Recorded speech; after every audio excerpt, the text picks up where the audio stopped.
Alright, what's up everybody? Spider-Man back. This one's gonna be about the further revelation on why lust is bad and why you should ultimately stay away from it. Don't entertain it at all. It's not good for you. Now, I'm not gonna go too crazy on explaining all the ramifications and reasons why you shouldn't be in lust or you shouldn't mess with all that stuff, because there's all kinds of different reasons and there's some really dark ones too. For the sake of everybody watching me and everybody who looks up to me, I'm gonna keep it PG. I'm not I'm not gonna be the one who tells you all the dark, evil details about why lust is bad. There are other content creators who do that type of stuff. You can go follow them if you want to learn more about it. I'll tell you some, but for me, I'm going to tell you some practical reasons why you shouldn't be in lust.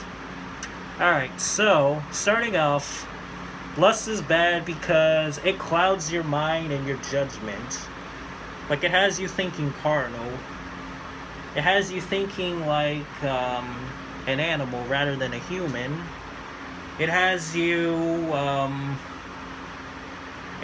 lusting after people and seeing them as objects or vessels instead of just humans with a spirit and a soul. That's the first thing. Next thing is it's bad because it rots your brain and it warps your mind. Like we said, carnal mind, and it has you behaving and acting in a way that's contrary to how God fashioned you and created you. God created us for a purpose and an intention. But when you're thinking lustfully, it's you don't think like a rational human. Instead, you think I don't know, man. You think like an animal moving off of instinct. Another reason why it's bad is because the more you do it, the more miserable you feel on the inside, because one, you're hurting people, and two, you're never satisfied. Even if you get everything that you want, it's you're never satisfied. You're always gonna want something else. You'll never feel happy. You'll always have this gaping hole in your heart that nobody could fill other than Jesus. Lust is literally a counterfeit version of love. You know how love is genuine, true, pure, and holy? And unconditional. Lust is the opposite of all that stuff. It's temporary, fleeting, vain. It's conditional. It's, destructive, obviously. I could say satanic too. Yeah, it's that too. But beyond all that, it's not good for you, man. It's not good for you. It's like eating junk food or candy all day, every day. That's gonna rot your health. I don't care how strong you are. If you eat nothing but junk food and candy all day, every day, eventually your health's gonna start to deteriorate. So lust is like that with you too. If you spend your time consumed on that type of stuff, it'll deteriorate your health, physical and mental health. You're gonna have negative consequences on your body, your mind, your soul. And at the end of the day, we're all gonna have to come before the judgment seat of Christ one day. And it's good to have a clear conscience with him.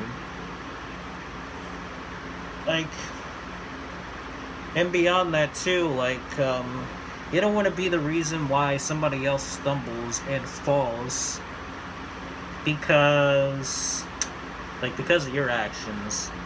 I'm gonna quote Pedro on this one. Let it never be said of you and I that we were the reason why anybody stumbled or fell. Let it never be said of any of us that we were the reason why somebody didn't make it, or why a mass groups of people fell or was destroyed. Let it never be said of you and I that that's what we did. And another practical reason I'm gonna give you too is when God created marriage and all that, like he made it with an intention for, it's like a permanent covenant thing. When you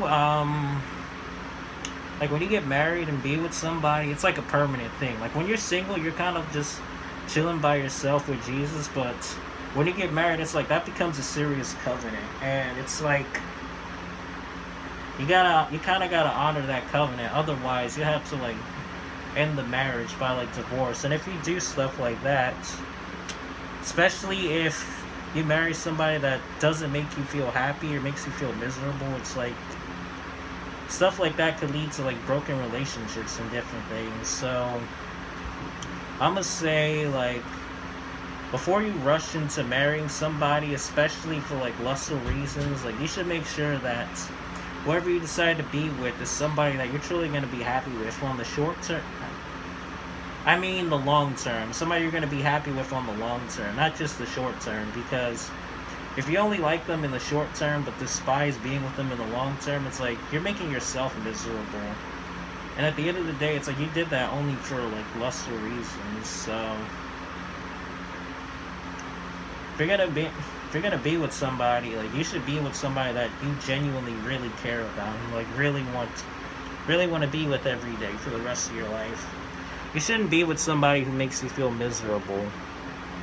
Like, you deserve better than that, and so do they. And at the end of the day, God's not forcing you to marry anybody. Like, just take your time and look for somebody who like really moves your heart. Somebody that like really inspires you to want to do better. It makes you feel happy. And that makes, I don't know, makes life more enjoyable. But beyond all that, like somebody who